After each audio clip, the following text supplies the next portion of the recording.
हाँ जी, 12th class बेटा, welcome again. Electromagnetic induction चल रहा है जी आपका चैप्टर। 2 लेक्चर हो गए, आज तीसरे लेक्चर पे फैराडेज लॉज, लेंज लॉ करने के बाद अब हम आ रहे हैं various types of methods to produce induced EMF. तो बेटा फर्स्ट 2 लेक्चर्स में हमने इंड्यूस्ड ईएमएफ, इंड्यूस्ड करंट, इन सब चीज़ों की बातें तो कर ली, न्यूमेरिकल्स भी सॉल्व किए, कुछ बाकी चल रहे होंगे आपके, करते रहो, शाबाश, क्योंकि न्यूमेरिकल्स तो करने पड़ेंगे, न्यूमेरिकल्स वाला चैप्टर है, लेकिन टॉपिक्स भी आगे बढ़ाने पड़ेंगे। तो यार बात को आगे बढ़ाते हुए जो आपका आज का मेन टॉपिक रहेगा दैट इज मोशनल ईएमएफ। आज का मेन टॉपिक तो मोशनल ईएमएफ है, लेकिन उससे पहले अगर मैं आज की बात करूं तो सबसे पहले मैं हेडिंग डालता हूं वेरियस मेथड्स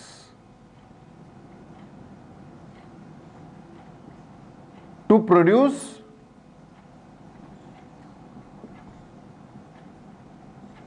इंड्यूस्ड ईएमएफ, कि इंड्यूस्ड ईएमएफ किन किन तरीकों से प्रोड्यूस करवाई जा सकती है। अब मुद्दे की बात यह है कि जो इंड्यूस्ड ईएमएफ है उसका formula -n into D phi by D T. यानी मेन पॉइंट ये है कि हमें जो मैग्नेटिक फ्लक्स है ना, मैग्नेटिक फ्लक्स में चेंज क्रिएट करवाना है ना। We have to create change in magnetic flux, यानी मैग्नेटिक फ्लक्स में क्या चाहिए, हमें वेरिएशन चाहिए, या कह लो चेंज चाहिए, क्योंकि जब तक मैग्नेटिक फ्लक्स में चेंज होता रहेगा तब तक ईएमएफ इंड्यूस होता रहेगा। अब अगला पॉइंट यह है कि यार जो फ्लक्स है ना, फ्लक्स किसके इक्वल होती है, it is equal to B into A into cos of theta. अब देखो फ्लक्स डिपेंड करती है बेसिकली 3 फैक्टर्स पर, मैग्नेटिक फील्ड, एरिया, या फिर थीटा। थीटा किसके बीच का एंगल था बेटा, it is angle between magnetic field and area vector. Area vector फिर वो भी पता ही आपको, सरफेस के क्या लेना होता है, नॉर्मल लेना होता है। तो flux is equal to B A cos theta. 3 factor पे तो साफ साफ डिपेंड कर रही है। अब सीधी सी बात है यार, अगर आप बी में वेरिएशन क्रिएट कर दो तो भी फ्लक्स में वेरिएशन आ जाएगी, यानी ईएमएफ इंड्यूस हो जाएगी। अगर आप ए में वेरिएशन क्रिएट कर दो तो भी फ्लक्स में चेंज आ जाएगा, ईएमएफ इंड्यूस हो जाएगी। और या फिर अगर आप थीटा में वेरिएशन क्रिएट कर दो। अच्छा, ये सारे एग्जाम्पल कहीं ना कहीं हम कर कर चले हुए हैं। तो मैंने क्या बोला कि फ्लक्स में कैसे वेरिएशन क्रिएट कर सकते हो, by varying A, by varying B and by varying theta. तो वेरियस मेथड्स में ईएमएफ इंड्यूस करने की बेसिक बात यही है कि यार किसी ना किसी तरीके से बी में क्या क्रिएट कर दो, वेरिएशन क्रिएट कर दो, या ए में कर दो, या थीटा में कर दो, या इकट्ठी 2 में, या इकट्ठे तीनों में भी कर दो। ओके, जो आपका पहला एग्जांपल था जिसमें आप ये जो कॉइल है, फैराडेज का जो पहला ही यार एग्जांपल था जिसमें आप कॉइल के पास मैग्नेट लेकर जाते हो या उससे दूर लेकर जाते हो। बेटा यार मैग्नेट पास ले जाने से या मैग्नेट इसके दूर ले जाने से आप बेसिकली क्या कर रहे थे, वेरिएशन इन बी कर रहे थे। पास आने से फील्ड स्ट्रांग होता है, दूर हो जाने से फील्ड वीक हो जाता है। तो आप वेरिएशन इन बी कर रहे थे तो ईएमएफ इंड्यूस होनी थी, क्योंकि बी वेरी हो जाएगा, फ्लक्स भी वेरी हो जाएगी। तो बाय वेरिएशन इन बी किया जा सकता है। या फिर एक एग्जांपल आपने लिया था लेंस लॉ जब मैं करा रहा था तो वहां पर मैंने ऐसे एक फील्ड बनाया था, याद करो। अब उस फील्ड में हम क्या कर रहे थे, एक कॉइल को मैग्नेटिक फील्ड से बाहर लेकर जा रहे थे, जैसे या अंदर लेकर जा रहे थे। मान लो ये कॉइल है, अब इसको मैं मैग्नेटिक फील्ड के अंदर लेकर जा रहा हूं, तो देखो बी में कोई चेंज नहीं है, थीटा में भी कोई चेंज नहीं है, लेकिन ये अंदर जा रही है ना कॉइल। जो effective area inside the magnetic field है वो इंक्रीज कर रहा है, एरिया इंक्रीज कर रहा है, यानी कि वेरिएशन इन ए आ रही है। यहां पे बी कांस्टेंट है, थीटा भी कांस्टेंट है, एरिया क्या कर रहा है, इंक्रीज कर रहा है। अगर इस कॉइल को मैग्नेटिक फील्ड से बाहर लेकर आ रहे हो तो एरिया डिक्रीज कर रहा है। दैट मीन्स एरिया में क्या हो रही है, वेरिएशन हो रही है। ओके जी, एरिया वेरिएशन होगी तो भी फ्लक्स चेंज होगी, ये में न्यूज होती है, आपने देखा ही था। एक और एग्जांपल अगर आप देख लो कि अगर मैं अब यहां पर इस कॉइल को अपने एक्सिस पे ऐसे रोटेट करवा दूं तो थीटा में क्या आएगा, चेंज आएगा। अगर इस कॉइल को मैग्नेटिक फील्ड में ऐसे रख कर इसके एक्सिस के अलोंग अगर इसको मैं रोटेट कर दूं तो ना तो एरिया में चेंज हो रहा है, एरिया उतना का उतना, ना ही बी में चेंज हो रहा है, मैग्नेटिक फील्ड भी यूनिफॉर्म है उतना का उतना है, लेकिन इसमें थीटा का चेंज आ जाएगा। जब आप इसको इस पोजीशन में रखे हुए हो तो इसका नॉर्मल जा रहा है आपकी तरफ। ओके, तो ये जो एरिया वेक्टर है इसका नॉर्मल आपकी तरफ आ रहा है, मैग्नेटिक फील्ड अंदर की ओर जा रहा है, थीटा 180 डिग्री है, कॉस 180 डिग्री -1 होता है, फ्लक्स नेगेटिव है, लेकिन चलो कम से कम है तो सही ना। लेकिन जब इसको आप रोटेट करोगे तो मैग्नेटिक फील्ड तो उधर ही है, लेकिन नॉर्मल चेंज हो जाएगा, थीटा में चेंज आएगा, तो फ्लक्स में भी चेंज आएगा। अगर इसको इस पर्टिकुलर पोजीशन से इस पर्टिकुलर पोजीशन में लाके रख दूं तो इस बार नॉर्मल इस तरफ चले गया। ओके जी, अगर इसको इस पर्टिकुलर पोजीशन से ऐसे लाके रख दूं तो नॉर्मल इधर आ गया। पहले 180 था, अब नॉर्मल कितना बना रहा है, मैग्नेटिक फील्ड के साथ 90 बना रहा है, फ्लक्स मिनिमम हो गई, यानी कि फ्लक्स जीरो हो गई। पहले फ्लक्स थी, उसके बाद जीरो हो रही है, और घुमाओगे फिर आ जाएगी। कहने का मतलब वेरिएशन इन बी कर जो एग्जांपल तुमने किया इसमें बी ही वेरी करते थे, वेरिएशन इन ए कर ये भी एग्जांपल तुमने किया, इसमें भी ए में वेरिएशन क्रिएट करते थे, या फिर थीटा में वेरिएशन कर आप ईएमएफ इंड्यूस करवा सकते हो, या कई बार दो चेंजेस इकट्ठे भी होते हैं। तो अपनी बात चल रही थी various methods of to produce induced EMF by varying B, by varying A और बाय वेरिंग थीटा।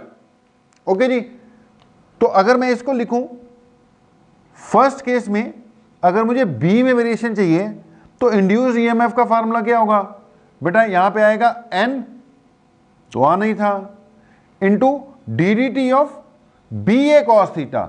अब ए में वेरिएशन हुई नहीं, कॉस थीटा में भी वेरिएशन हुई नहीं, जो भी हुई किस में हुई, फील्ड में हुई, तो इंड्यूस्ड ईएमएफ को ऐसे लिखा जाएगा फिर, क्योंकि N constant, A constant, theta constant, जो भी वेरिएशन हो रही है किस में हो रही है, मैग्नेटिक फील्ड में हो रही है। तो यानी सारी कहानी अब किस पे डिपेंड करती है, rate of change of magnetic field पे। इसको ऐसे लिखा जा सकता है, अगर एरिया में चेंज हो रहा हो, फील्ड में नहीं हो रहा, तो एरिया अंदर आ जाएगा, बाकी सब बाहर आ जाएंगे।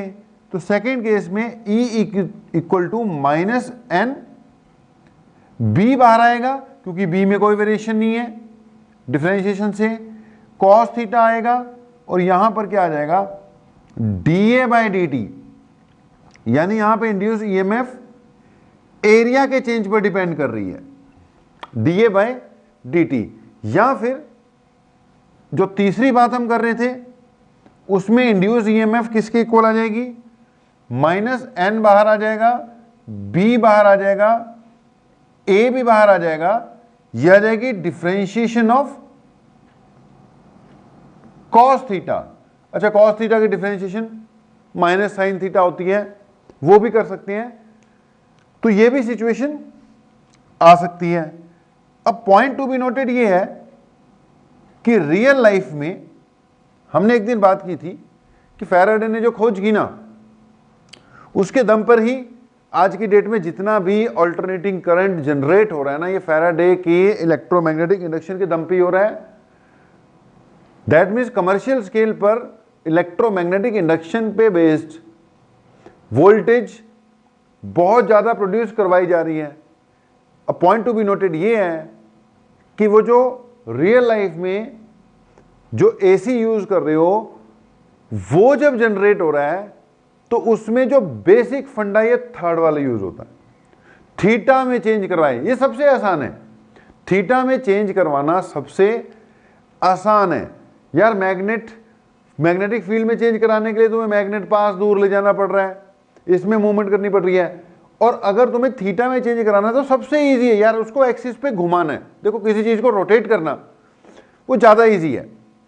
तो बेसिकली जो सबसे ज्यादा यूज होने वाला मेथड है वो तो कौन सा है, यूजिंग वेरिएशन इन एंगल, यानी वेरिएशन थीटा। क्या करते हैं, मैग्नेटिक फील्ड लिया, मैग्नेटिक फील्ड में कॉइल रखी और उस कॉइल को रोटेट कर दिया। रोटेट करते जाओगे थीटा में चेंज आता जाएगा, थीटा में चेंज आता जाएगा तो ईएमएफ इंड्यूस होती रहेगी। अब रोटेट चाहे हाथ से कर लो चाहे किसी और चीज की हेल्प से कर लो, ये आगे चलकर बेटा किसका प्रिंसिपल बनता है, एसी जनरेटर का प्रिंसिपल बनता है। ये जो रोटेशन वाला फंडा है यही आगे चलकर किसका प्रिंसिपल बनेगा, एसी जनरेटर का प्रिंसिपल बनेगा।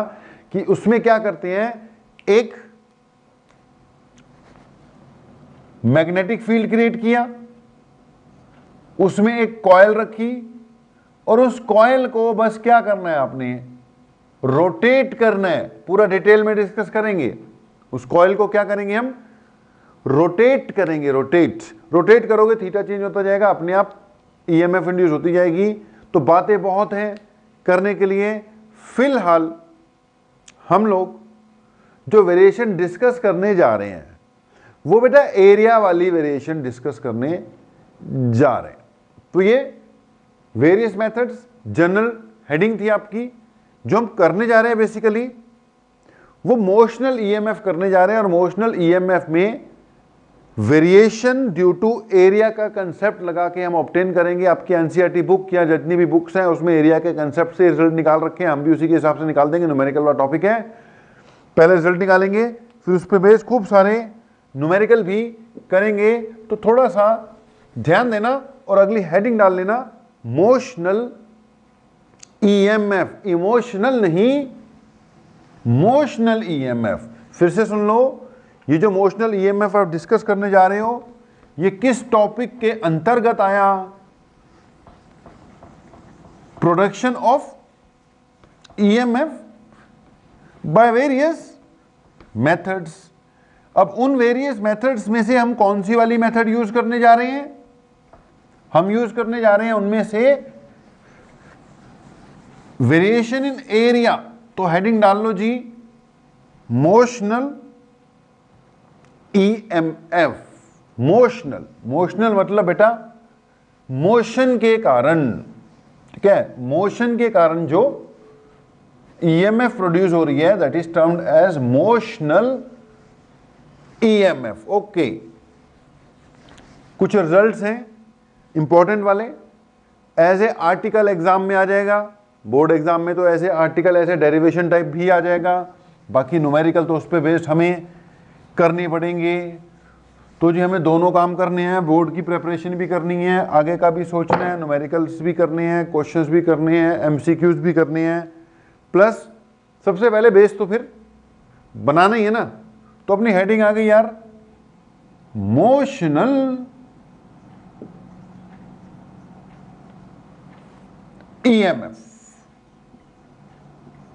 मोशनल ईएमएफ यानी मोशन के कारण हम ईएमएफ जनरेट करवाएंगे।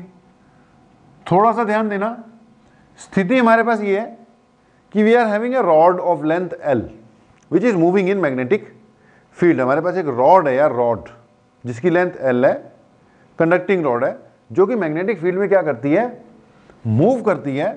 तो मान लेते हैं ये हमने बनाया एक यूनिफॉर्म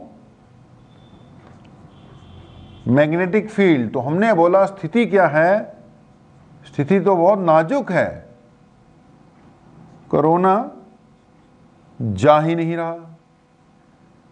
तो स्थिति तो सही में भाई बहुत ज्यादा नाजुक है। यहां की स्थिति देखें तो यहां की स्थिति क्या है, मैग्नेटिक फील्ड है अपने पास और हमें एक रॉड दे रखी है, रॉड जिसकी लेंथ L है। तो गिवन में मैग्नेटिक फील्ड B आ गया, एक रॉड है जिसकी लेंथ क्या है L है और वो इस फील्ड के परपेंडिकुलर किस स्पीड से मूव कर रही है, v स्पीड से मान लो मूव कर रही है। ओके, तो we are having a rod बेटा जी, ये मान लो कोई रॉड है अपने पास, चलो जी है फिर रॉड जिसकी लेंथ कितनी है L है और ये कुछ इस डायरेक्शन में वेलोसिटी v से मूव कर रही है। अब चेक करना है कि इसके एंड्स के क्रॉस EMF इंड्यूस होती है या नहीं होती।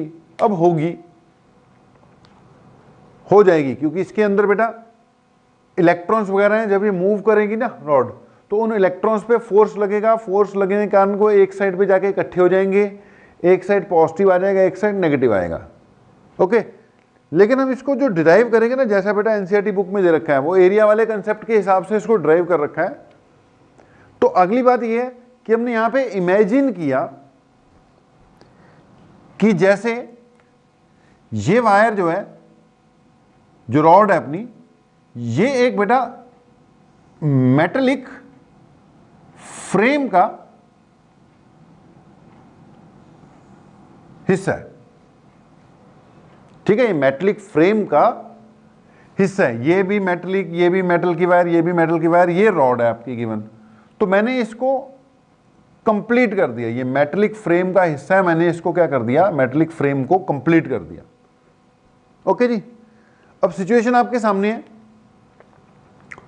Rod, magnetic field, length L, moving with speed v। अब इस वक्त ये वाला एंड जो यहां पे ज्वाइन है, इसको P मान लेते हैं, इस एंड को Q मान लेते हैं। ठीक है, चलो इसको R मान लो, इसको S मान लो। अब बेटा इस मैग्नेटिक फील्ड में ये जो ओवरऑल PQRS जो एरिया बन रहा है, अब इस एरिया में से फील्ड लाइन जा रही है, तो यानी इस PQRS, PQ क्या लिख दिया, PQ, इसको लिखते हैं R, इसको लिखते हैं S बेटा। तो PQRS के थ्रू कुछ ना कुछ मैग्नेटिक फ्लक्स है इस वक्त। ओके जी, तो PQRS के थ्रू मैग्नेटिक फ्लक्स है इस वक्त, कुछ ना कुछ मैग्नेटिक फ्लक्स है जी। अब ये मूव कर रहा है, ये फ्रेम ऐसा है, इमेजिनरी फ्रेम है भाई, PQRS एक इमेजिनरी फ्रेम है। ठीक है जी, ये इमेजिनरी फ्रेम कुछ ऐसा है कि इसकी ये वाली साइड PS, SR और QR ये फिक्स्ड है। मूव सिर्फ कौन सी कर रही है, PQ मूव कर रही है, बाकी सारी साइड फिक्स। ये यहां से पूरी तरह से परफेक्टली वेल्डिंग नहीं कर रखी इसकी भैया, बस जॉइंट दे रखा है, ये इसके ऊपर मूव कर सकता है। मान लेते हैं ये एक मूव कर कर कुछ देर बाद यहां पर पहुंच जाते हैं। ओके, ये स्पीड v से मूव कर रही थी रॉड, और ये कुछ देर बाद मान लो इस जगह पर पहुंच गई जी। अब ये पॉइंट P डैश मान लो, ये पॉइंट Q डैश मान लो, बाकी तुम लोग समझदार हो, तुम्हें दिख रहा है कि एरिया में चेंज आ गया है। पहले area P Q R S था, अब area P dash Q dash R S हो गया, यानी एरिया कम हो गया है। एरिया कम हो गया है कॉइल का, जो इमेजिनरी कॉइल बन रही है, तो उसके थ्रू फ्लक्स कम हो गई होगी। अब उसके थ्रू फ्लक्स कम हो गई होगी तो इसका मतलब इसके थ्रू कुछ ना कुछ इंड्यूस ईएमएफ भी डेवलप हो गई होगी। तो पॉइंट फिर से सुन लो यार, ये मैग्नेटिक फील्ड था, मैग्नेटिक फील्ड में रॉड है, रॉड के आसपास हमने एक imaginary coil, imaginary loop consider कर ली, जिसमें से बाकी सारी साइड फिक्स्ड हैं। ये जो रॉड वाला पोर्शन है वो मूविंग है, उसके मूव होने से इस इमेजिनरी कॉइल का एरिया चेंज हो रहा है। एरिया चेंज होगा तो आपको पता है फ्लक्स, जिसके फार्मूले में एरिया साफ साफ आता है, तो phi equal to B A cos theta में बी में कोई चेंज नहीं है, फील्ड यूनिफॉर्म है, थीटा में कोई चेंज नहीं है क्योंकि थीटा भी कांस्टेंट है, इसका प्लेन उधर की उधर ही है, मैग्नेटिक फील्ड भी उधर की उधर ही है, तो बी में कोई चेंज नहीं है बेटा, थीटा में कोई चेंज नहीं है, ए कम हो रहा है, देयर इज वेरिएशन इन ए।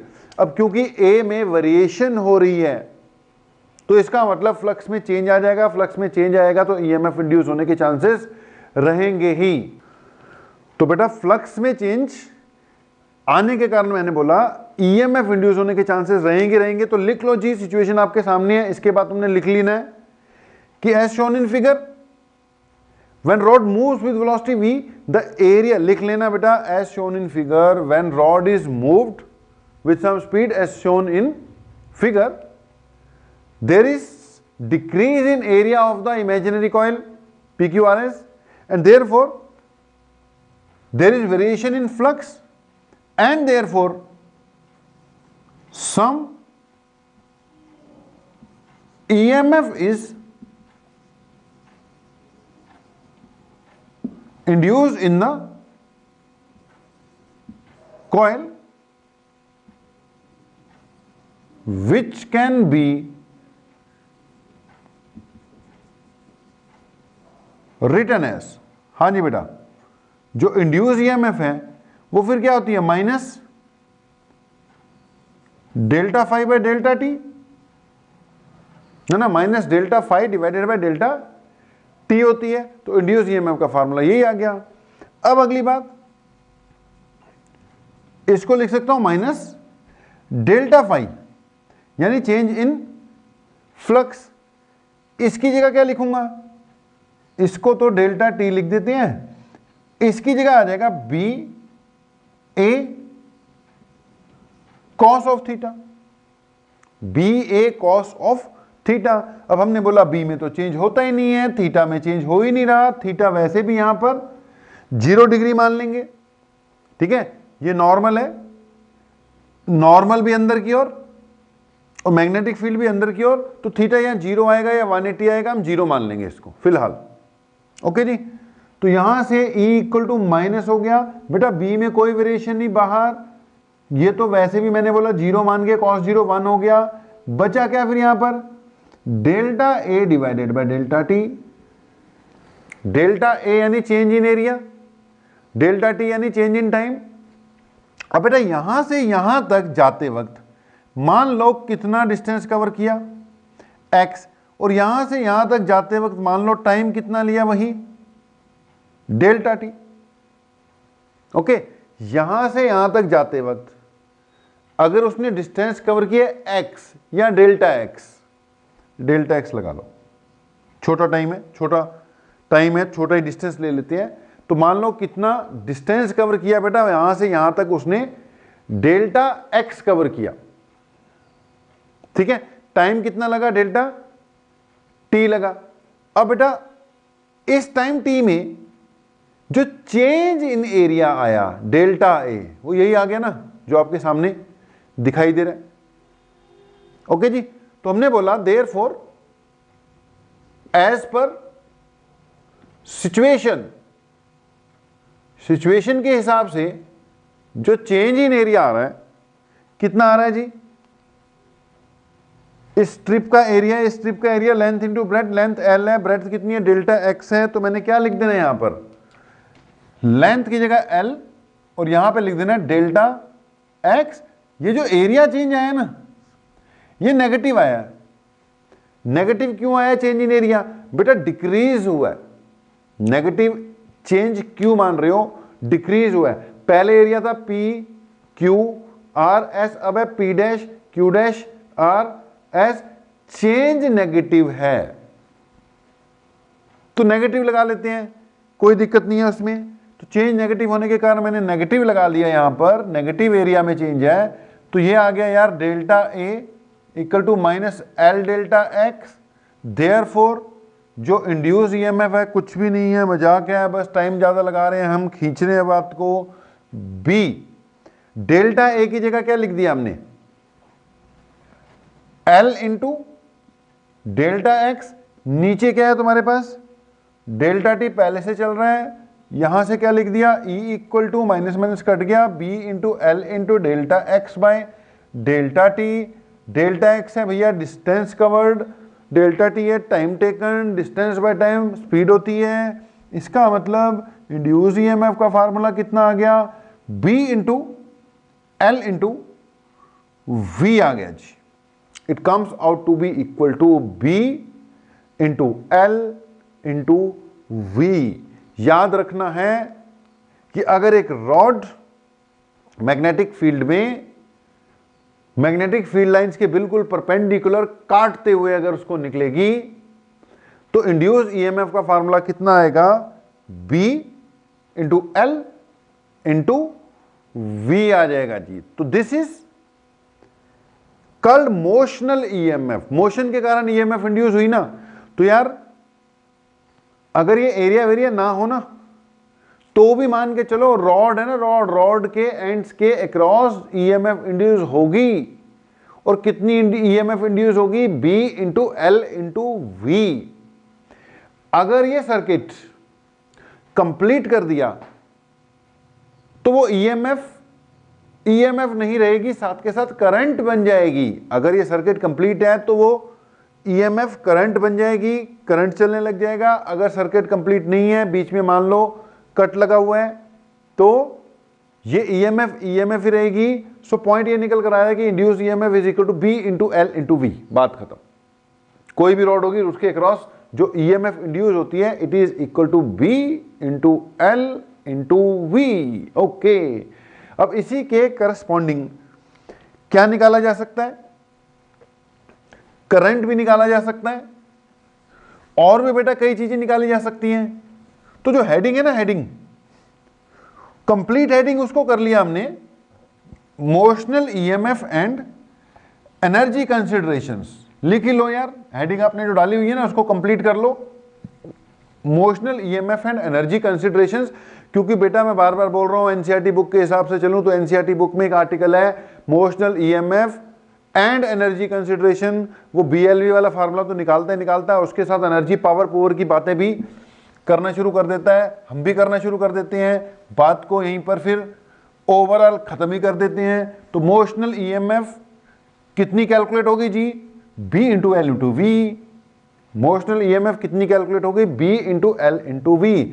सबसे पहले मैंने बोला कि जो हेडिंग है उसको कंप्लीट कर लो और उसमें मोशनल ईएमएफ के साथ साथ एक बात और लिख लो, motional EMF and energy considerations. अब क्यों लिखा वो भी बता देते हैं, क्योंकि बेटा इसमें एनर्जी हीट वगैरह हमने कैलकुलेट कर देनी है। तो ओवरऑल हेडिंग होगी आपकी motional EMF and energy consideration, जिसमें हमने सबसे पहले इंड्यूस्ड ईएमएफ तो निकाल ली, BLV याद रखना भाई, B into L into V. बहुत कंसेप्चुअल सा पार्ट है, इस पे बेस काफी न्यूमेरिकल है, वो भी डिस्कस करवाते हैं। तो B into L into V मान लो आपने क्या कर लिया, याद कर लिया। भैया दूसरे नंबर पर इसमें अब क्या निकाल लेना है हमने, इंड्यूस्ड करंट भी निकाल लेना है। अब इंड्यूस्ड करंट में क्या है, अगर ये जो सर्किट तुमने कंप्लीट किया तभी करंट चलेगा ना। अब अकेली रॉड चल रही है तो उसमें तो उसके एंड्स के क्रॉस क्या डेवलप हो जाएगी, ईएमएफ डेवलप हो जाएगी, हो गई। अब अगर आपने इसका सर्किट कंप्लीट करवा रखा है तो ये ईएमएफ किस में कन्वर्ट हो जाएगी, करंट में कन्वर्ट हो जाएगी। तो अगली बात आ गई इंड्यूस करंट। अब इंड्यूस करंट क्या है यार, कुछ भी नहीं है, आई से डिनोट कर लो, ये ई बाय आर होता है। आर इस कंप्लीट सर्किट का रेजिस्टेंस है जी, तो ये क्या हो गया, B L V by R. क्या दिक्कत है, कोई दिक्कत नहीं, इंड्यूस करंट आ गया। ओके जी, सो दो चीजें हो गई, induce EMF and induced current. Current किसके इक्वल आ गया, B L V divided by R के। ओके आ गया जी, चलो दूसरी चीज कैलकुलेट हो गई। अब अगला पॉइंट सुनना, ये रॉड मूव कर रही है मैग्नेटिक फील्ड में, इसमें करंट चल गया। अब जब इसमें करंट आ गया तो पुरानी वाली सिचुएशन आ गई।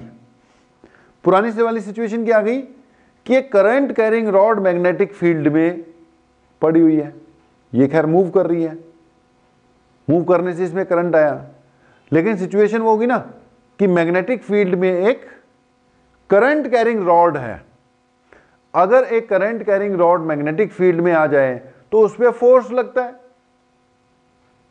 लॉरेंट फोर्स से चलते चलते आपने force on a conductor find किया था ना, B I L sine theta. तो सिचुएशन यह है कि ये मूव करेगी तो ईएमएफ इंड्यूस होगी, साथ के साथ क्या चल पड़ेगा, करंट चल पड़ेगा। अगर करंट आ गया तो एक करंट कैरिंग कंडक्टर जब मैग्नेटिक फील्ड में पड़ा हो तो उस पर फोर्स लगता है। ये करंट कैरिंग कंडक्टर है, करंट इसका अपना है, इंड्यूस करंट। मैग्नेटिक फील्ड बाहरी है ये वाला, अब इसके कारण इस पे क्या लगेगा, फोर्स लगना शुरू हो जाएगा। ओके जी, अब वो फोर्स कितना लगता होता है, याद करो पुरानी बातों को। इंड्यूस करंट के बाद अगली बात आ गई फोर्स ऑन द, सब कुछ कंटिन्यूटी है जी, कंडक्टर। अब फोर्स ऑन द कंडक्टर क्यों आया वो हमने आपको बता दिया कि यह सिचुएशन ऐसी क्रिएट हो गई कि ये current carrying conductor magnetic field में आ चुका है।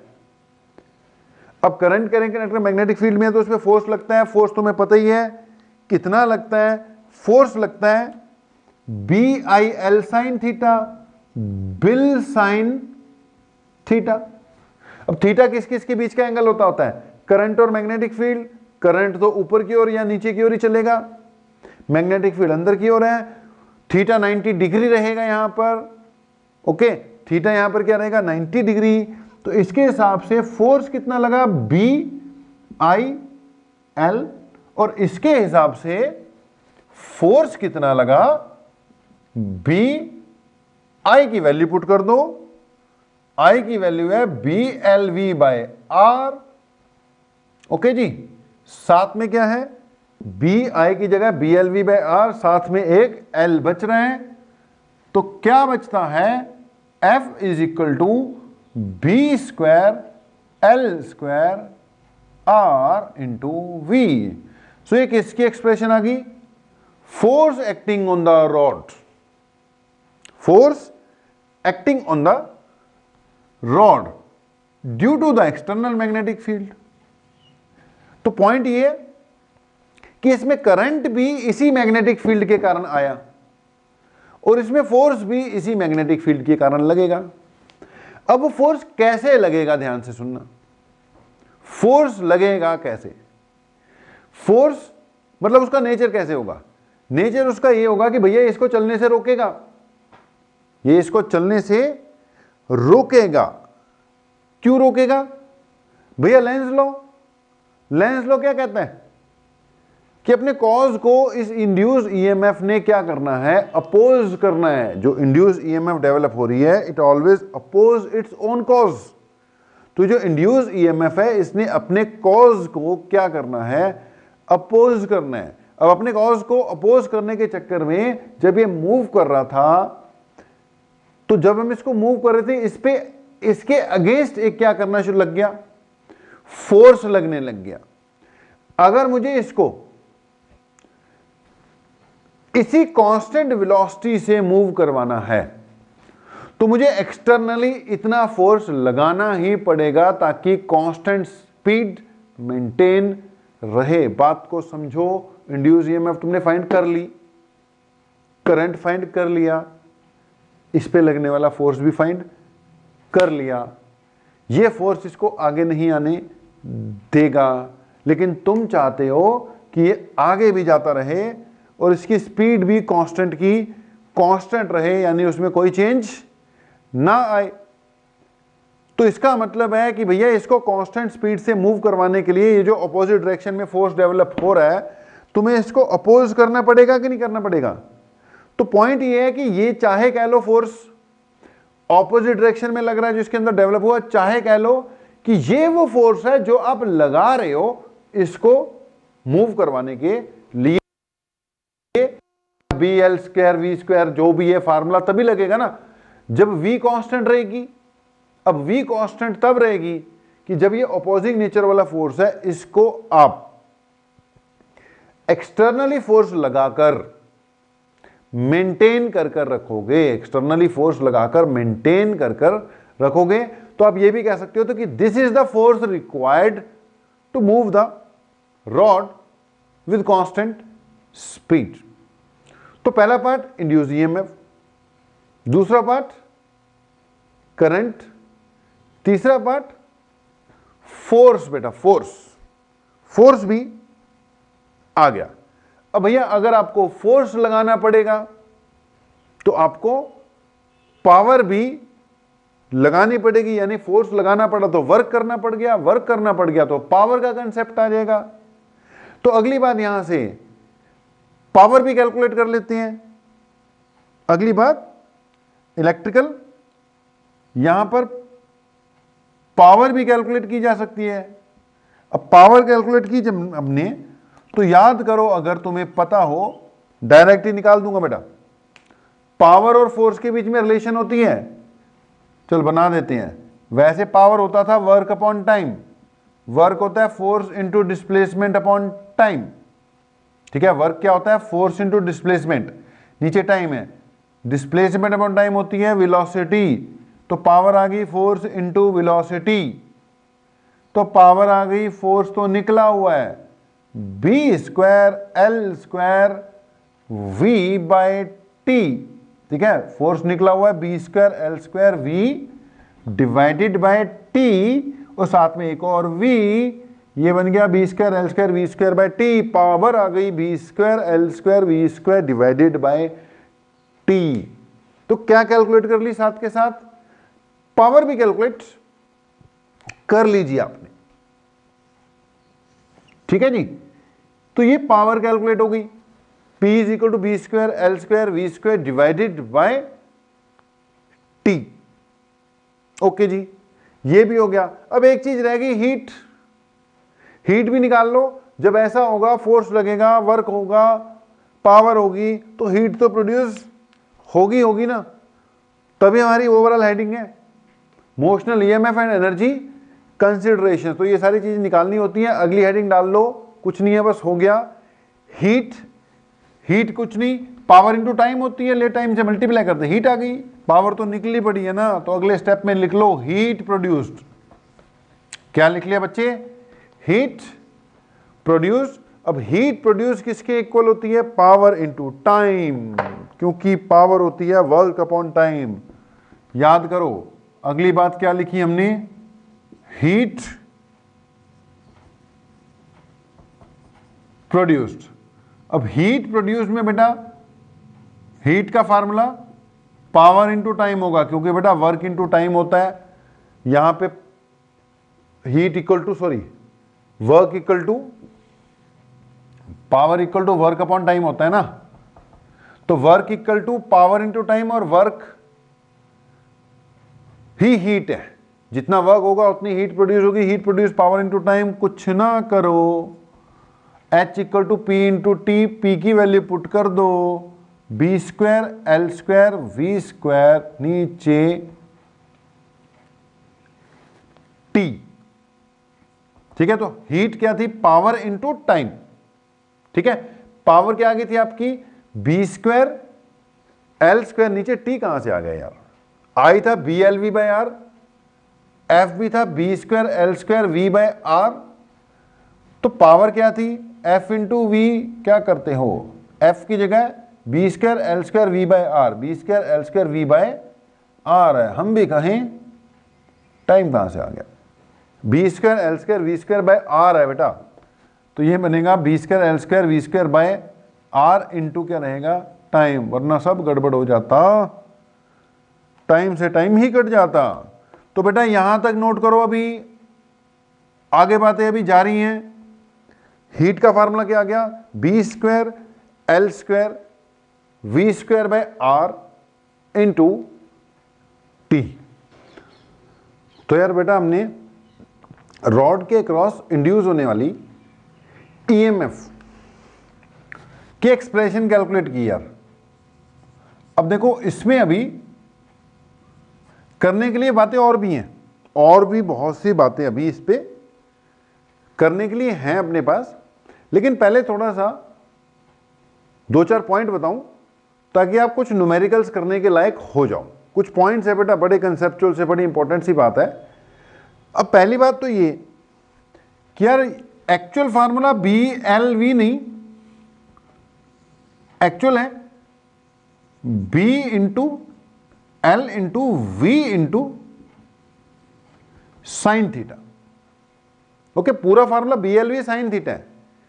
ये तब लगेगा जब जो लेंथ ऑफ रॉड है ना, जो लेंथ ऑफ रॉड है वो मैग्नेटिक फील्ड लाइंस को बिल्कुल 90 डिग्री पर काटते हुए चल रही है। ठीक है, जो लेंथ ऑफ रॉड है वो मैग्नेटिक फील्ड को बिल्कुल 90 डिग्री पर काटते हुए चल रही है। फॉर एग्जांपल, अगर मैग्नेटिक फील्ड लाइंस अंदर की ओर है, जैसे अभी मैग्नेटिक फील्ड लाइंस, बात को समझना पॉइंट दर पॉइंट ही है, डिस्कशन ही है जो अभी चलेगी। न्यूमेरिकल्स के लिए थोड़ा सा रेडी करते हैं आपको। तो यार मैग्नेटिक फील्ड लाइन इस बार अंदर की ओर है ना, और आपकी जो रॉड है, रॉड अगर वो इन मैग्नेटिक फील्ड लाइंस को बिल्कुल 90 डिग्री, ये रॉड है भाई, ये वी वेलोसिटी से जा रही है, मैग्नेटिक फील्ड लाइन अंदर की ओर है, अगर ये रॉड बिल्कुल इसको 90 डिग्री पे कट करते हुए जा रही है, ये कटिंग हो रही है ना मैग्नेटिक फील्ड लाइंस की, अगर ये 90 डिग्री पे कट करते हुए जा रही है तो थीटा क्या होगा, 90 डिग्री यूज होगा और आंसर बी एल वी आएगा। अच्छा, अपने अभी फिलहाल जो केसेस ले रहे हैं हम वो 90 डिग्री वाला ही ले रहे हैं, लेकिन अगर ये 90 डिग्री पर नहीं, ये मैग्नेटिक फील्ड लाइन अंदर की ओर है, ये रॉड बिल्कुल 90 पे नहीं, एंगल पे कट करें इसको, तो इसके बीच में जो एंगल बनेगा भाई, अगर ये एंगल पे कट करती है कुछ ऐसे, तो इसके बीच का जो एंगल बनता है ना थीटा, तब formula B L V sine theta लगेगा। तो induce EMF B L V लगेगा, लेकिन उसके लिए कंडीशन ये है कि आपकी जो मैग्नेटिक फील्ड लाइंस को रॉड जो है वो कट करनी चाहिए। अगर रॉड मैग्नेटिक फील्ड लाइंस के पैरेलल निकल गई, पैरेलल, तो कोई ईएमएफ इंड्यूस नहीं होगी, यानी अगर उसने कटिंग नहीं की तो कोई भी ईएमएफ इंड्यूस नहीं होगी। मान लो फिलहाल मेरी रॉड कुछ ऐसे पड़ी हुई है,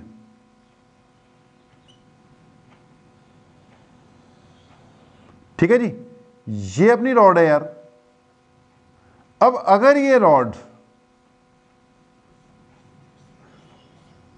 कुछ इस डायरेक्शन में जा रही है तो मैग्नेटिक फील्ड लाइंस तो अंदर की ओर है, ये इसको cut cut cut cut cut cut cut cut काटते हुए निकलेगी, तो इसके अक्रॉस ईएमएफ इंड्यूस होगी, बी एल वी होगी।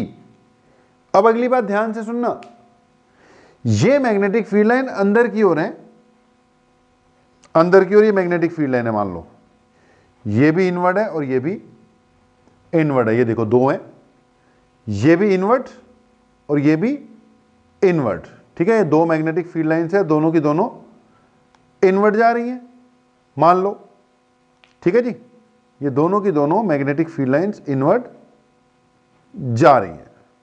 ओके, चले गई ये वाली दोनों। ध्यान से सुनना, मेरी रॉड अगर ऐसे ऐसे इसको कट करते निकलती है तो ईएमएफ इंड्यूस होगी। लेकिन अगर ये रॉड पैरेलल पड़ी हो इनके और ये पैरेलल निकल जाए ऐसे, तो इसमें कोई ईएमएफ इंड्यूस नहीं होगी। कि अगर ये वाली रॉड खुद ही अंदर को जा रही हो, ठीक है, और ऐसे मूव कर रही हो, इसको समझो, ये रॉड मैंने ऐसे रखी है और ऐसे जा रही है, तो ये तो इनके बिल्कुल क्या निकल जाएगी, पैरेलल निकल जाएगी, किसी को भी कट नहीं करेगी, कोई ईएमएफ इंड्यूस नहीं होगी। बात को समझना, कुछ क्वेश्चंस कराने हैं मैंने।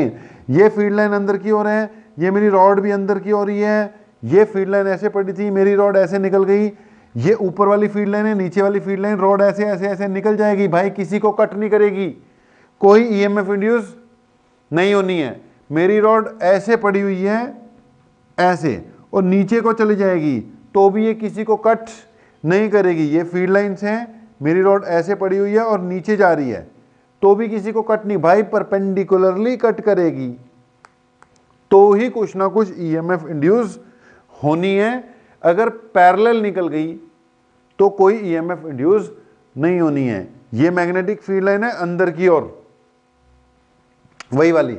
अगर रॉड ऐसे गई, कटिंग है फील्ड लाइंस की, तो ईएमएफ इंड्यूस होगी। अगर रॉड पैरेलल रख के ऐसे मूव कर दी आगे पीछे, कोई कटिंग नहीं है, ईएमएफ इंड्यूस नहीं होगी। अगर रॉड ऐसे छोड़ दी ऊपर से नीचे तो भी बीच में से निकल जाएगी, कोई कटिंग नहीं, ईएमएफ इंड्यूस नहीं होगी। अगर रॉड ऐसे रख के इधर को मूव कर दी, कोई ईएमएफ इंड्यूस नहीं होगी। ऐसे रख के इधर को ये मूव कर दी, कोई ईएमएफ इंड्यूस नहीं होगी।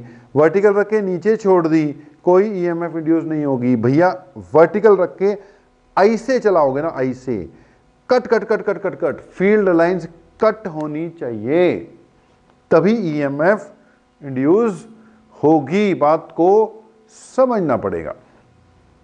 तो पहला पॉइंट क्या बोला कि भाई ये जो है रॉड की लेंथ फील्ड लाइंस को कट करते हुए जाएगी तो ही ये फार्मूला लगेगा, अदरवाइज ईएमएफ इंड्यूस जीरो हो जाएगी। अब इस पॉइंट पे बेस्ड कई तरह के सवाल आते हैं, कई तरह के न्यूमेरिकल्स आते हैं, आपको पॉइंट समझने पड़ेंगे। कंसेप्चुअल क्वेश्चन आ जाते हैं, न्यूमेरिकल्स आ जाते हैं। बेसिकली किससे रिलेटेड, अर्थ के मैग्नेटिक फील्ड से रिलेटेड। अब ध्यान से सुनना, कुछ 2 4 5 केसेस हैं, साथ के साथ आपका न्यूमेरिकल वाला कुछ कंसेप्ट भी क्लियर हो जाएगा, कुछ न्यूमेरिकल आपके चल पड़ेंगे। तो कुछ 2 4 5 बेटा केसेस हैं, ध्यान से सुनना। हम कहीं पर भी हो, अर्थ का मैग्नेटिक फील्ड तो होता ही है। अच्छा, अर्थ के मैग्नेटिक फील्ड के 2 कंपोनेंट कर सकते हैं हम, एक वर्टिकल कंपोनेंट और एक हॉरिजॉन्टल कंपोनेंट। मान लो मैं जहां पर भी हूं, ये अर्थ का कौन सा कंपोनेंट है, हॉरिजॉन्टल कंपोनेंट, ठीक है, जो कि हॉरिजॉन्टली होता है। और एक इसका क्या हो गया यार, वर्टिकल कंपोनेंट। ठीक है, याद करो अर्थ मैग्नेटिक फील्ड वाला टॉपिक, उसमें हमने बोला था ये मैग्नेटिक एक्सिस है, मैग्नेटिक एक्सिस है ये, ठीक है। आपकी जो फ्रीली सस्पेंडेड मैग्नेट है वो जरूरी नहीं है हॉरिजॉन्टल हो, वो नीचे की ओर पॉइंट आउट कर सकती है। उसके 2 कंपोनेंट कर लिए हमने, एक हॉरिजॉन्टल लाइन में अलोंग द मैग्नेटिक एक्सिस, वो हॉरिजॉन्टल कंपोनेंट है, और एक क्या हो गया आपका वर्टिकल कंपोनेंट। तो भैया जहां पे भी हम हैं, मान लो मैं यहीं खड़ा हूं, तो इस जगह पर अगर इधर नॉर्थ है, इधर साउथ है, तो हॉरिजॉन्टल कंपोनेंट किस डायरेक्शन में होगा, अलोंग नॉर्थ साउथ डायरेक्शन, और हॉरिजॉन्टल होगा। और वर्टिकल कंपोनेंट की तो चलो नॉर्थ साउथ कुछ नहीं हो तो वर्टिकल ही होगा। अब क्वेश्चन क्या क्या आते हैं, ध्यान से सुनना। पहला क्वेश्चन आ गया, मान लो कि हमारे पास ये एक रॉड है, रॉड, ठीक है, यही रॉड है, और उस रॉड को हमने, एक रॉड है, ध्यान से सुनना, कई केसेस हैं वो समझ में नहीं लगते हैं, एक बार समझाने की कोशिश कर देते हैं। तो कई बार वो कह देता है यार अपने पास एक रॉड है जी, उसको हमने वर्टिकली छोड़ा। कैसे छोड़ा? वर्टिकली छोड़ा, वर्टिकली। ये रॉड है उसके पास, बंदे के पास, वो कहता है मैंने इसको ऐसे रख के वर्टिकली छोड़ दिया और ये नीचे ऐसे गिर रही है, ऐसे ऐसे ऐसे ऐसे। अब आप इमेजिन करो, जब ये नीचे गिरेगी क्या ये वर्टिकल कंपोनेंट को कट करती हुई जाएगी? तो मेरा आंसर है नहीं जाएगी। वर्टिकल कंपोनेंट को कट करती हुई नहीं जा सकती। ये हॉरिजॉन्टल कंपोनेंट है, ओके जी, और ये कौन सा है? वर्टिकल कंपोनेंट है। ये हॉरिजॉन्टल हो गया, ये वर्टिकल हो गया, ओके जी। और रॉड ऐसे गिर रही है, जब रॉड ऐसे गिरेगी तो हॉरिजॉन्टल के पैरेलल निकल गई, इसको थोड़ी काटा उसने, और वर्टिकल के तो वैसे ही पैरेलल जा रही है, इसको भी नहीं काट रही। तो यार अगर वो कहता है रॉड को छोड़ा, तो क्या इसके क्रॉस को ईएमएफ इंड्यूस होगी? तो बिल्कुल भी नहीं होगी। अगर एक रॉड को वर्टिकली डायरेक्शन में छोड़ रहे हो और ये नीचे गिर रही है, तो इसके क्रॉस कोई ईएमएफ इंड्यूस नहीं होने वाली, कोई भी ईएमएफ इंड्यूस नहीं होने वाली। चलो अब केस अपने आप बनाते रहना, कैसे गिर रही है वो मैं फिगर के हिसाब से एक्सप्लेन करूंगा, बस लिख लेना। रोड नीचे गिर रही है वर्टिकल बिल्कुल। अगला सवाल वो खड़ा कर देता है कि रॉड को हॉरिजॉन्टली रखा, हॉरिजॉन्टली, और कौन सी डायरेक्शन में? नॉर्थ साउथ डायरेक्शन में। रॉड हॉरिजॉन्टल है और कौन सी डायरेक्शन में? नॉर्थ साउथ डायरेक्शन में, और नीचे गिर गई। कहता बताओ उसके अक्रॉस ईएमएफ इंड्यूस होगी कि नहीं होगी? अब देख भाई, तेरा horizontal component north south direction में है, वर्टिकल कंपोनेंट नीचे की ओर है, ये हॉरिजॉन्टल है BH और ये BV है। वो कहता है कि रॉड को हमने नॉर्थ साउथ डायरेक्शन में रखा, यानी मैग्नेटिक एक्सिस में रखा, और ये नीचे गिर रही है। भाई जब ये नीचे गिरेगी तो BH को नहीं काट सकती, BH के पैरेलल निकल गई। वर्टिकल को वैसे ही नहीं काट सकती, वर्टिकल के भी पैरेलल निकल गई। बात को समझो, ये BH के भी पैरेलल है, इसके भी पैरेलल है। जब ये नीचे निकली तो बिल्कुल सीधा निकल जाएगी, किसी कंपोनेंट को नहीं काटेगी, कोई ईएमएफ इंड्यूस नहीं होगी। तो अगर ये वर्टिकली नीचे गिर रही थी तो भी नहीं होगी, अगर ये हॉरिजॉन्टल रखी हुई थी, हॉरिजॉन्टल रखी हुई थी, लेकिन कहां? नॉर्थ साउथ डायरेक्शन में, और नीचे गिरती है, तो ना ये वर्टिकल को काटे ना ये हॉरिजॉन्टल को काटे, इसके क्रॉस कोई ईएमएफ इंड्यूस नहीं होगी। अगली बात सुनना, वो कहता है कि रॉड है, हॉरिजॉन्टली गिर रही है, हॉरिजॉन्टली, लेकिन इसको ईस्ट वेस्ट डायरेक्शन में रखा हुआ है। अगर ये नॉर्थ है, ये साउथ है, नॉर्थ साउथ, ये ईस्ट हो गई, अंदर वाली वेस्ट हो गई। तो ये नॉर्थ है, ये साउथ है, ईस्ट बाहर की ओर आ गई, वेस्ट अंदर की ओर, यानी इसको ऐसे रखा हुआ है। अब फिर से देख लो, कहता है एक रॉड है जिसको हॉरिजॉन्टली रखा हुआ है लेकिन ईस्ट वेस्ट डायरेक्शन में, इसको नीचे छोड़ दिया, क्या इसके अक्रॉस कोई ईएमएफ इंड्यूस होगी? तो ध्यान से देख लो, जब ये नीचे जाएगी तो हॉरिजॉन्टल कंपोनेंट को काटेगी, 90 डिग्री पे काटेगी।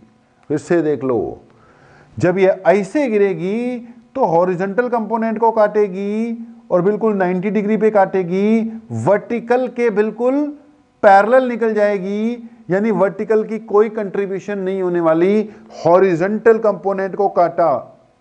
तो जब ये रॉड हॉरिजॉन्टली रखी हुई है, लेकिन ईस्ट वेस्ट में जब ये नीचे गिरेगी तो इसको कट करते हुए जाएगी, यानी 90 डिग्री पे कट करेगी, यानी इसके क्रॉस ईएमएफ इंड्यूस होगी।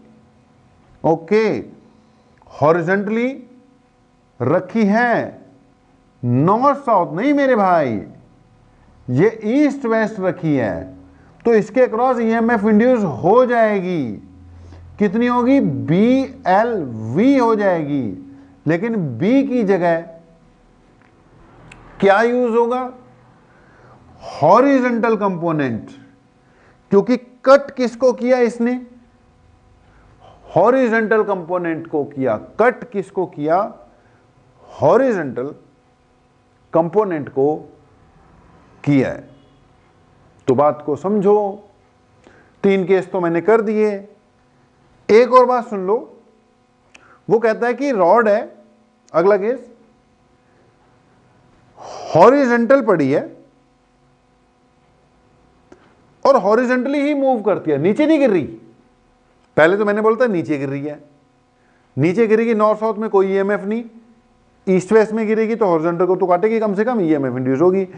अगली बात है, हॉरिजॉन्टली पड़ी है रॉड, हॉरिजॉन्टली, और ये हॉरिजॉन्टल ही चल रही है। भाई जब ये हॉरिजॉन्टल चलेगी, ये फिर तेरा ये बी है, वी है भैया, ये BH है। ओके, जब ये हॉरिजॉन्टल चलेगी, हॉरिजॉन्टल, तो अगर ये नॉर्थ की तरफ जाए, हॉरिजॉन्टल को तो काट नहीं सकती। ओके, साउथ की तरफ जाए तो भी हॉरिजॉन्टल को नहीं काट सकती। वेस्ट की तरफ जाए, हॉरिजॉन्टल के फिर पैरेलल निकल जाएगी, यानी जिस मर्जी डायरेक्शन में चले जाए, हॉरिजॉन्टल को नहीं काट सकती। लेकिन यार वर्टिकल को चेक करना, जब ये रॉड हॉरिजॉन्टली मूव कर रही थी, यार वर्टिकल को तो 90 पे काट रही थी। जब इधर जा रही थी हॉरिजॉन्टल के पैरेलल, लेकिन वर्टिकल को 90 पे काट रही थी। चाहे जिस मर्जी डायरेक्शन में जाए, वर्टिकल तो कटेगा ही कटेगा। यानी अगर एक रॉड हॉरिजॉन्टली मूव कर रही है, हॉरिजॉन्टली मूव कर रही है, हॉरिजॉन्टली वर्टिकल कंपोनेंट को उसने क्रॉस करना ही करना है। वर्टिकल को क्रॉस करेगी ये वर्टिकल है मेरे भाई, इसको क्रॉस करेगी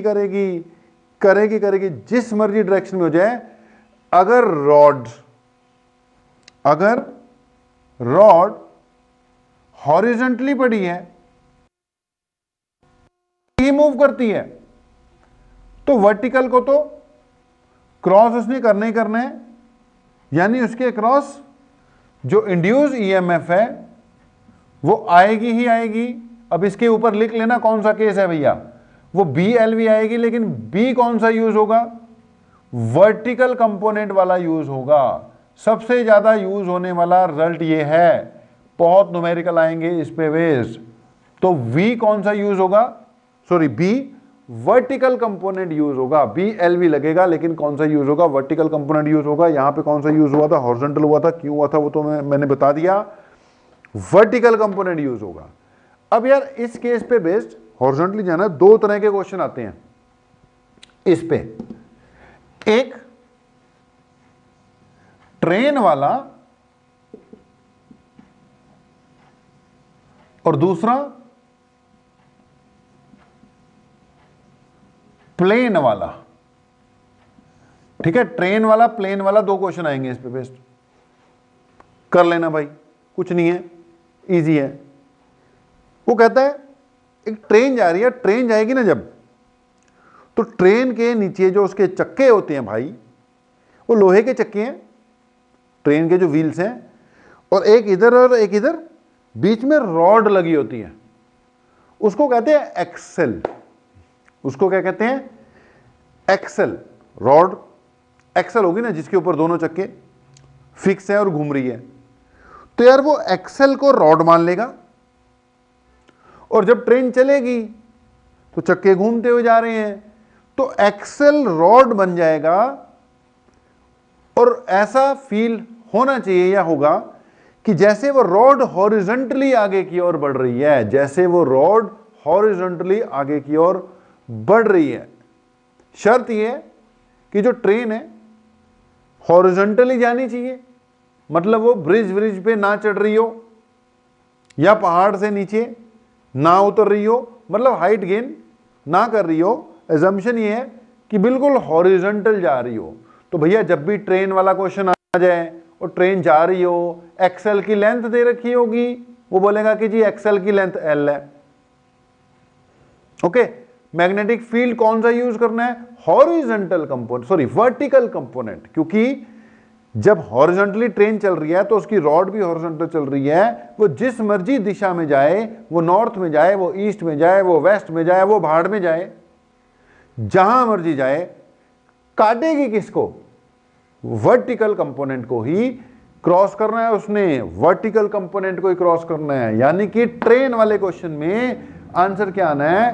बी एल वी, और बी कौन सा यूज होना है? वर्टिकल कंपोनेंट यूज होना है, याद रखना। बहुत ज्यादा आगे बढ़ जाएगा स्पेशल केस डालने का, एंगल उंगल वाली बात आएगी, एंगल पे जा रहेगा वो दूसरी बात है, लेकिन नॉर्मली 99% क्वेश्चन यही आएगा, उसमें वर्टिकल कंपोनेंट यूज करना है आपने। इसी पे एक और क्वेश्चन है प्लेन वाला। अब प्लेन वाले में क्या है? वो कहेगा कि जब प्लेन है जी, प्लेन की मेटलिक बॉडी है और प्लेन का विंग स्पैन दे रखा है। विंग स्पैन मतलब कि एरोप्लेन जो है उसके जो विंग्स हैं, विंग्स एक इधर वाला एक इधर वाला, टिप टू टिप डिस्टेंस, भैया ये प्लेन है, ये प्लेन है, एक तरफ ये विंग है, दूसरी तरफ ये विंग है, ठीक है, ये वाला और ये वाला, ठीक है। वैसे ये मछली है, ऐसे तो मछली बनाते हैं, लेकिन मान लो ये प्लेन है, एक एंड पे विंग है, ये इसका एक एंड हो गया, और दूसरे एंड पे दूसरी तरफ भी दूसरा विंग है, ये दूसरा एंड हो गया। यार एंड टू एंड जो विंग का डिस्टेंस है उसको विंग स्पैन कहते हैं। अब ये जो एंड टू एंड विंग के टिप्स के बीच में जो डिस्टेंस है, मेटल की बॉडी है यार, ये लेंथ का रोल प्ले कर जाएगा। किसका रोल प्ले करेगा? लेंथ का रोल प्ले करेगा। और कह रहा है कि जी प्लेन हॉरिजॉन्टल जा रहा है, भैया ऑफ करते हुए आएगा तो ये फार्मूला नहीं लगेगा, क्योंकि तब एंगल की इन्वॉल्वमेंट भी आएगी। मान लो टेक ऑफ वेक ऑफ कर लिया हुआ है, हवा में वो उड़ रहा है, तो प्लेन अगर बिल्कुल हॉरिजॉन्टली जा रहा है तो उसके टिप टू टिप डिस्टेंस दिया होगा, वो लेंथ का काम कर जाएगी। अब हॉरिजॉन्टली जाएगा तो जो लेंथ का काम करेगी, कौन से कंपोनेंट को काटते हुए जा रही है? वर्टिकल कंपोनेंट को। तो वर्टिकल कंपोनेंट को क्रॉस करते हुए जा रही है, इसलिए प्लेन वाले क्वेश्चन में भी फार्मूला क्या लगेगा? BLV, और बी की जगह कौन सा यूज होगा? Vertical component. तो एक ये भी हो सकता है क्वेश्चन। बाकी कई केसेस हैं, एक लास्ट केस पर डिस्कस करूंगा इस पे, उसके बाद हम आज का लेक्चर ही क्लोज कर देंगे। उसके बाद न्यूमेरिकल करना, बाकी बातें नेक्स्ट लेक्चर में करेंगे। एक और केस, वो कई बार क्या आपने देखा होगा कि ना SUVs वगैरह होती हैं, उसमें आगे एंटीना लगा होता है। क्योंकि मैंने पजेरो में देखा था, एक पजेरो थी, उसको बटन दबाता और एंटीना बाहर आ जाता उसका आगे, जैसे स्टार्ट करता है। तो गाड़ी के आगे वर्टिकल एंटीना लगा हो सकता है, कई बार होता है SUV वगैरह में, या नेता वेता की गाड़ी होती है, जैमर वैमर लगाने होते हैं, तो आगे उन्होंने एंटीना लगा रहा होता है। तो एक वर्टिकल एंटीना है, गाड़ी जा रही है। जब ये वर्टिकल एंटीना है, वर्टिकल एंटीना, तो गाड़ी जा रही है, तो रॉड इस बार वर्टिकली मूव कर रही है। आप सोचो, वर्टिकली मूव कर रही है तो वर्टिकल कंपोनेंट को तो किसी भी हालत में नहीं काट सकती। जैसे हॉरिजॉन्टली मूव कर रही है तो हॉरिजॉन्टल कंपोनेंट को किसी भी हालत में नहीं काट सकती, वर्टिकल कंपोनेंट को हर हालत में काटा था। अब लास्ट केस है कि अगर एक रॉड, जैसे वो एंटीना वाला क्वेश्चन आता होता है कि गाड़ी है, गाड़ी पे एंटीना लगा हुआ है, ऐसे ऐसे गाड़ी इतनी स्पीड से जा रही है तो क्या होगा? तो पहली बात, अगर ये वर्टिकल डायरेक्शन में कोई रॉड है, यानी वो एंटीना है, अगर वो चल रही है, वर्टिकल को तो किसी भी हालत में नहीं काट सकती। और अगली बात ये है, अगर ये गाड़ी नॉर्थ की तरफ जा रही है या साउथ की तरफ जा रही है, ये एंटीना है उस पे गाड़ी पे लगा हुआ, वर्टिकल को तो काट ही नहीं सकती। अगर ये नॉर्थ की तरफ जा रही हो, साउथ की तरफ जा रही हो, तो भैया हॉरिजॉन्टल को भी नहीं काट सकती। लेकिन अगर वो ईस्ट की तरफ जा रही हो या वेस्ट की तरफ जा रही हो, तो हॉरिजॉन्टल को काट लेगी। तो भैया अगर प्लेन वाला क्वेश्चन आ गया, ट्रेन वाला क्वेश्चन आ गया, तो जिस मर्जी दिशा में जा रही हो कोई चक्कर नहीं है, BLV और B वर्टिकल कंपोनेंट यूज करना। लेकिन अगर वर्टिकल एंटीने वाला क्वेश्चन आ गया और ये गाड़ी जा रही है तो ध्यान रखना वर्टिकल को तो काटेगी नहीं, फार्मूला तो क्या लगेगा, एंटीना वाले केस में BLV, B की जगह BH लग जाएगा। लेकिन अगर ये गाड़ी नॉर्थ दिशा में दौड़ रही है तो कोई EMF इंड्यूस नहीं होगी, ना उसने हॉरिजॉन्टल को काटा ना उसने वर्टिकल को काटा।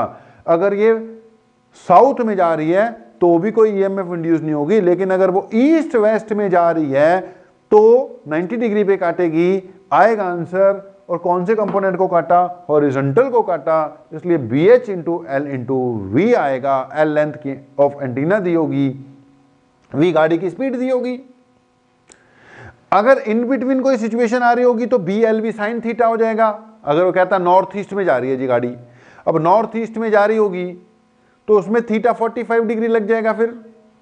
ओके, वैसे यहीं तक बात आएगी, यहीं तक क्वेश्चन आ सकता है। तो ये जो भी मैंने पॉइंट्स बताए ना बेटा, आपको न्यूमेरिकल्स के लिए चलाया, कंसेप्चुअल क्वेश्चंस के लिए चलाया। मैंने पहले ही बोल दिया था टॉपिक बड़े ही कंसेप्चुअल हैं, टॉपिक बहुत ही ज्यादा कंसेप्चुअल टाइप हैं, तो थोड़ा ध्यान दो, किताबों को पढ़ो, क्वेश्चंस करो। आपको जो बोर्ड क्वेश्चंस भी लगा दिए उनको भी कवर अप कर लिया करो, असाइनमेंट अपनी खींचते रहो। आज के लिए इतना ही है, बाकी करेंगे नेक्स्ट लेक्चर में। थैंक यू वेरी मच, आप लोगों का बहुत बहुत धन्यवाद जी।